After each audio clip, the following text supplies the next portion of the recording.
Hello, humanity. My name is Brian James Hildebrand, with the glasses come off, here to talk to you today about a character from my book series, The Renegades. Today, we'll be talking about the second member of the team, Ethan Johnson, also known as Geo.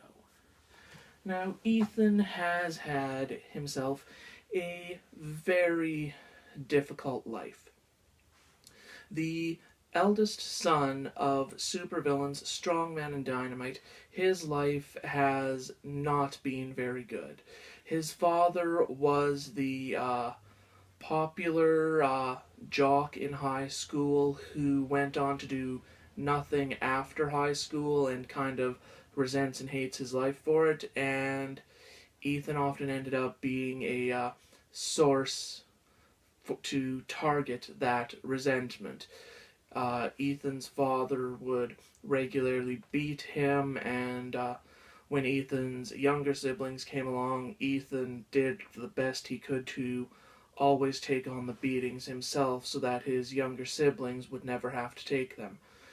Uh, his, when Ethan grew older, he wasn't too sure what to do about his life. His parents were a part of a supervillain gang, and he was just forced into that villain lifestyle in a lot of different ways, starting with simply, being aware of the stuff that his parents were doing and being far too afraid to do anything about it. His parents had some very awful and horrendous, torturous methods on even their kids to keep them in line.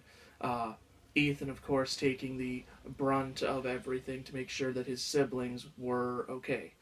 And that is the most key, most important part about Ethan. For Ethan, family comes first. He would die for his siblings without a second thought.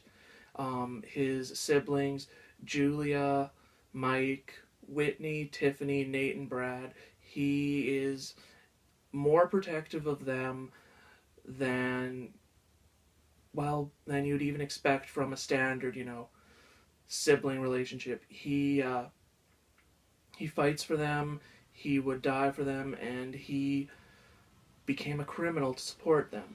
You see, after his parents died 1 year before the series began during the war between the Hero Society and the Villains Coalition, Ethan gained custody of his siblings, but as a high school dropout, he didn't exactly have any way to make the money needed to keep them going, keep his family together.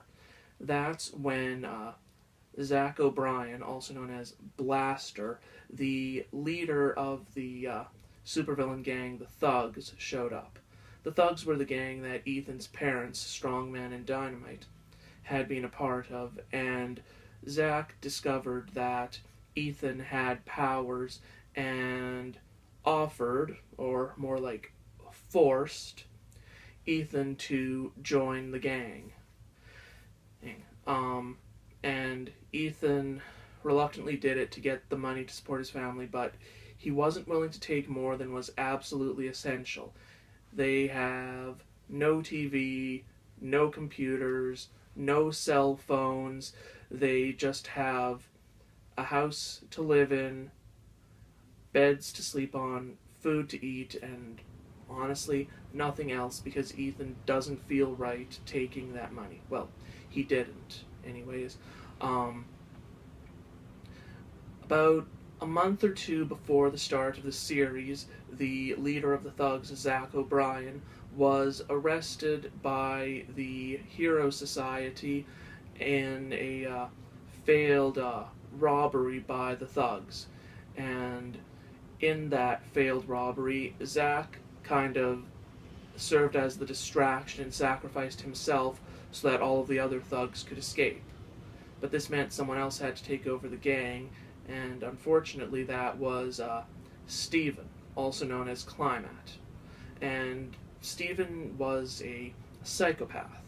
He wanted to ignore the dignity that the thugs had, in that they would, steal money, but they would never hurt people.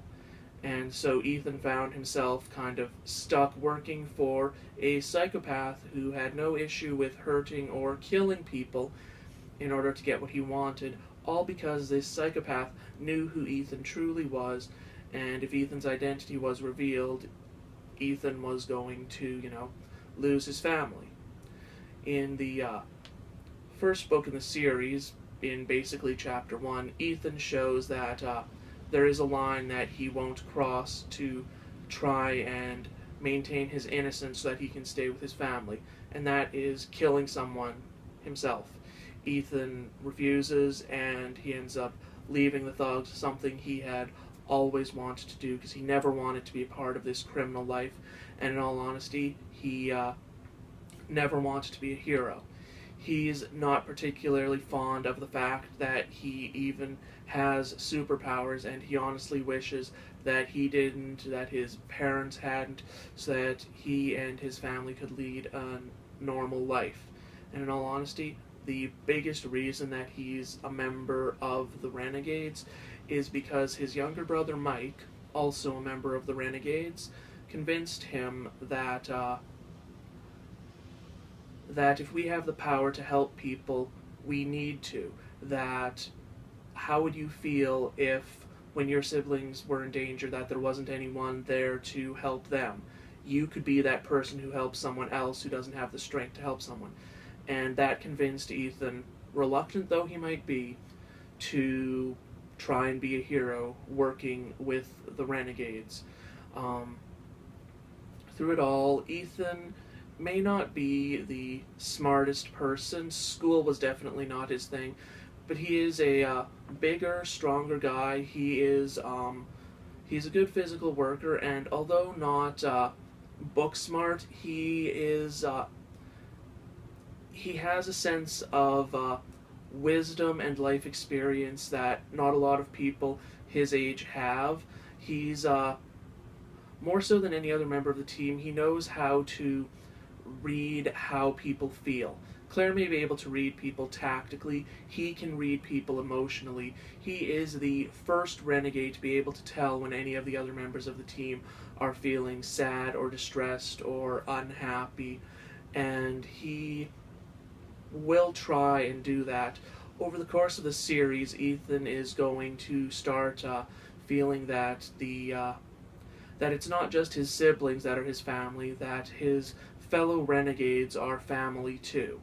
And as he accepts them as family, he'll realize that he's willing to fight and die for them as well.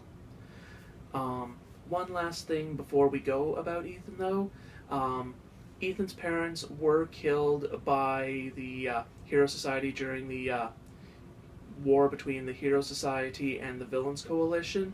There is a specific member of the Hero Society, the Roman, who is responsible for the deaths of both of Ethan's parents, and I'm here to promise you right now that, although it's not coming up immediately, in a future book in the series, Ethan will have an encounter with the woman who murdered his parents.